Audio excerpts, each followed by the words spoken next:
Why do you want to work out? What is your goal?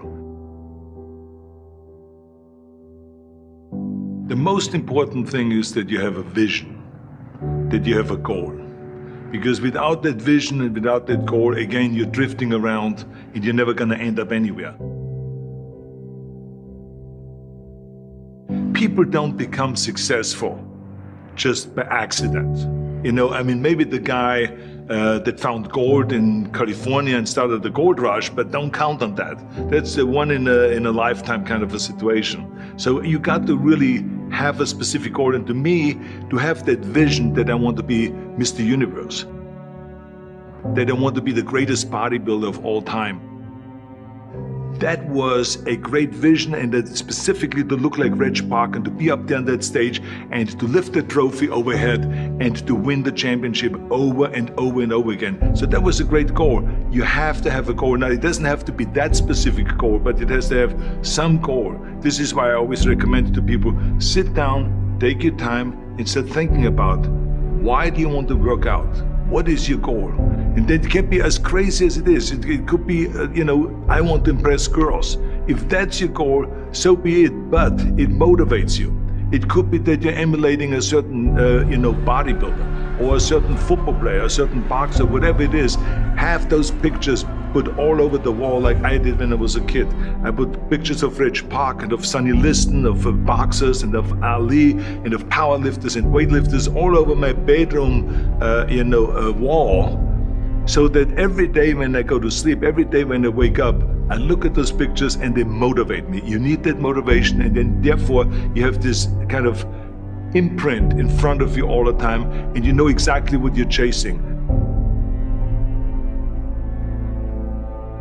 People always come up to me and says, why are you smiling? You're working out 5 hours a day. You're doing the same as the other guys, but the other guys have a sour face. They're pissed off that they have to do another rep or another set or something. I looked forward to another 1,000 reps of sit-ups. I looked forward to another 500 pounds of leg press or squat. I looked forward to doing more and more curls until my arms fall off. Why? Because I knew that every rep that I did and every set that I did and more weights that I lifted, I get one step closer to turning that vision into reality.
about that. I was excited. I couldn't wait to get to the gym.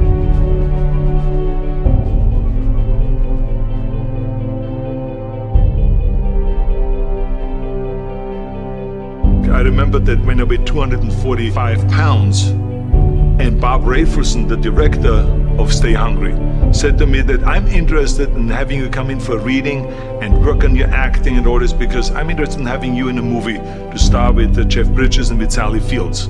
I was delighted about that and I was excited and I started pumping up more and more. And then he said, but I don't want you to weigh more than 210 pounds. You want me to be in the movie, but I'm weighing 245, 246. I say, I just won the Olympia, I say, which was 1974, and I was really at my biggest. And but he demanded that, and he says, look, it's very simple. On the day we start shooting, he says, I'm gonna put you on a scale, and if you don't make the 210, you're out, because I have someone else in mind.